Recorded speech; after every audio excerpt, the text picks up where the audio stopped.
Syederalun, pedangdut Dewi Persik meminta pertanggungjawaban Nikita Mirzani terkait tudingan aborsi sampai 5 kali. Istri Angga Wijaya ini mengatakan bahwa tudingan tersebut tidak memiliki bukti yang kuat.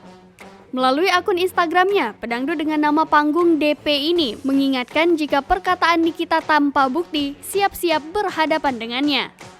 Pedangdut dengan julukan Goyang Gergaji ini menegaskan bahwa tudingan melakukan aborsi harus memiliki bukti yang kuat, tidak hanya satu saksi.